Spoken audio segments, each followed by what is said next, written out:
2004 में मनमोहन सिंह प्रधानमंत्री बने थे और सरकार से बाहर रहकर सोनिया गांधी राष्ट्रीय सलाहकार परिषद (NSA) की चेयरपर्सन बनी थी। उसी दौर में गांव में बेरोजगारी की समस्या खत्म करने के लिए मनरेगा का जन्म हुआ। गारंटी के साथ रोजगार दिलाने के लिए Mahatma Gandhi national rural employment guarantee act यानी कि मनरेगा योजना बनी। योजना मनमोहन सरकार की थी, ब्रेन चाइल्ड सोनिया गांधी का माना गया। 2004 से 2009 तक उथल-पुथल वाली यूपीए की गठबंधन वाली सरकार चलाने के बाद भी 2009 में जब कांग्रेस दोबारा सत्ता में आई तो क्रेडिट मनरेगा को गया, जिसने गांव में रोजी रोजगार की समस्या पर काबू पाया।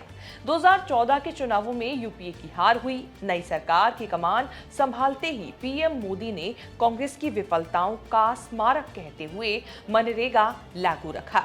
करीब 11 साल बाद अब जाकर तीसरे टर्म में सरकार ने मनरेगा को हाथ लगाया है। मनरेगा की रीब्रांडिंग हो रही है। एक हंगामा योजना से महात्मा गांधी का नाम हटाने को लेकर हो रहा है, तो दूसरा हंगामा योजना में किए गए बदलावों को लेकर शुरू हो रहा है, जिसमें लीड है चंद्रबाबू नायडू की पार्टी टीडीपी ने। 2006 से अब तक मनरेगा में गारंटी वाला रोजगार देने के लिए सारे पैसे केंद्र सरकार देती रही है। हर राज्य में मजदूरी के अलग अलग रेट हैं। मनरेगा का नया नाम जब विकसित भारत जी राम जी होगा, तब पैसे देने की पुरानी व्यवस्था भी बदल जाएगी। मोदी सरकार ने प्लान बनाया है कि मनरेगा की मजदूरी चुकाने के लिए केवल केंद्र सरकार पैसे नहीं देगी, राज्य सरकारों को भी अपनी जेब से पैसे देने होंगे। Item number 20 Shri Shivraj Singh Chauhan.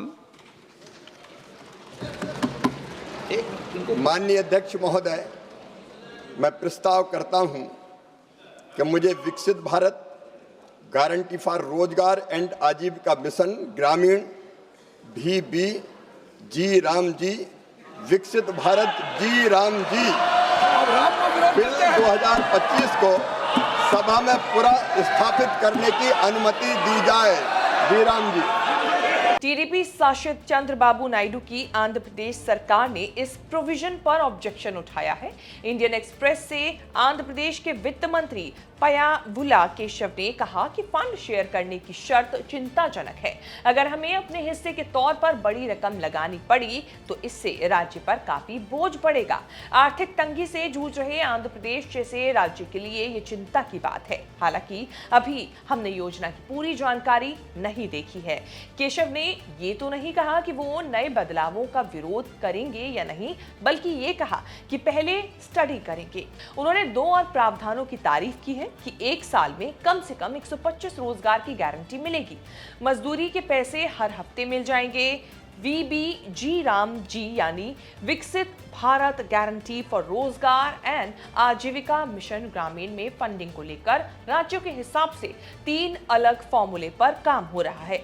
उत्तर पूर्व के राज्यों हिमाचल, उत्तराखंड, जम्मू कश्मीर जैसे राज्यों में मजदूरी के लिए 90 से 10 का फॉर्मूला है। केंद्र सरकार 90% पैसे देगी, 10% राज्यों को देने होंगे। जहां विधानसभा नहीं है वहां सारा पैसा केंद्र सरकार देगी। बड़े राज्यों या विधानसभा वाले यूनिट टेरिटरीज में रेशियो जो है वो 60 से 40 का होगा। केंद्र सरकार 60% और राज्य सरकार 40% चुकाएगी। मनरेगा कानून से लागू हुआ था। मोदी सरकार भी मनरेगा बदलने के लिए नया कानून लेकर आ रही है, जिसके लिए संसद में बिल आ रहा है। सरकार नया कानून विकसित भारत गारंटी फॉर रोजगार एंड आजीविका मिशन ग्रामीण ला रही है। अभी साफ नहीं कि मनरेगा रहेगा या खत्म हो जाएगा।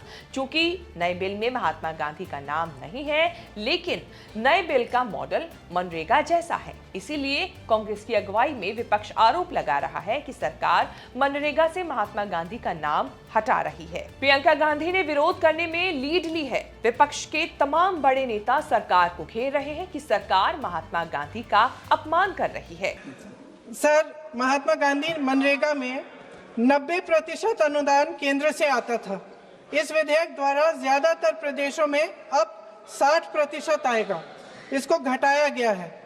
ओके सर, इससे प्रदेशों की अर्थव्यवस्था पर बहुत भार होगी और खास तौर से ये वे प्रदेश जिनकी अर्थव्यवस्था पहले से ही केंद्र की ओर से जीएसटी के बकाये के इंतजार में है। ओके, माननीय सदस्य। हो गया। इस विधेयक द्वारा केंद्र का नियंत्रण बढ़ाया जा रहा है और जिम्मेदारी घटाई जा रही है।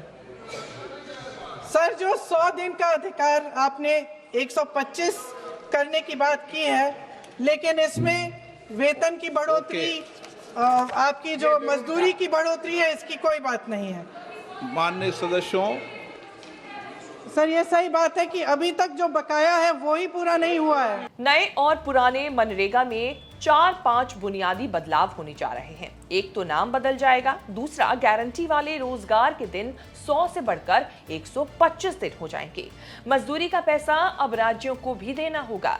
15 दिन में मिलने वाले मजदूरी अब हर हफ्ते मिलेगी और सालों भर चलने वाले काम अब खेती के सीजन में बंद रहेंगे।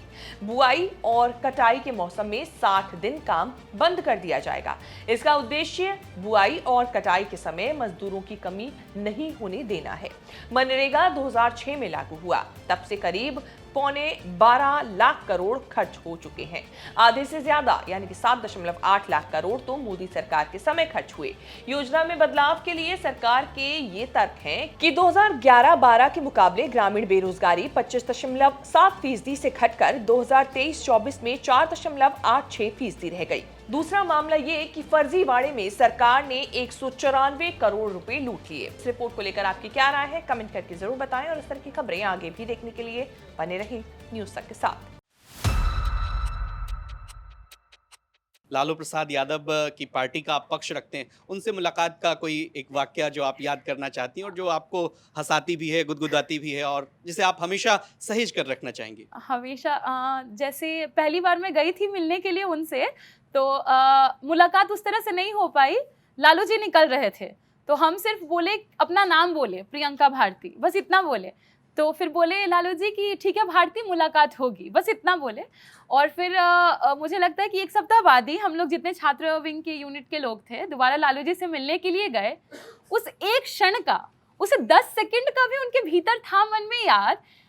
और लालू जी पता है क्या किए, अचानक से बात कर रहे थे राबड़ी जी से और फोन पे बोले कि अभी भारती आई हुई है जेएनयू से। तो मतलब मेरे लिए बहुत बड़ी बात थी कि दो मुख्यमंत्री जो रहे आपस में बात कर रहे हैं, जबकि लालू जी सिर्फ 10 सेकंड के लिए मिले थे और मैंने बस अपना नाम बताया था, उनको याद था।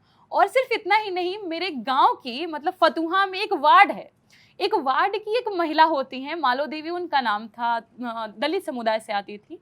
और लालू जी को उनका नाम याद है, वो बोल रहे हैं कि मालो देवी जीवित है कि नहीं जीवित है। तो और मुझे याद है कि उस महिला का भी बहुत कैरेक्टर असैसिनेशन होता था हमारे गांव में। तो मुझे लगा कि लालू जी मुख्यमंत्री रहे, राज्य संभाला, रेल मंत्री रहे, उसके बाद भी उस वार्ड की उस महिला की तस्वीर उनको याद है। वो महिला आरजेडी से जुड़ी हुई नहीं थी, वो सिर्फ वहाँ कुर्सी लगा करके बैठी रहती थी और लालू जी को याद है कि वो कुर्सी लगा के बैठी रहती थी। मुझे उनकी जो याददाश्त शक्ति है लालू जी की हमेशा प्रभावित करती है। लगता है काश ऐसा हम युवाओं के भीतर भी आ जाए। लेकिन सोशल मीडिया के टाइम में आप जब स्क्रॉल करते हैं तो हमको लगता है कि बहुत फोकस का पावर धीरे धीरे घट भी रहा है, पर वो मेमोरी तो मैं जीवन भर सहेज के रखूंगी कि लालू जी ने कहा राबड़ी जी को भारती आई है।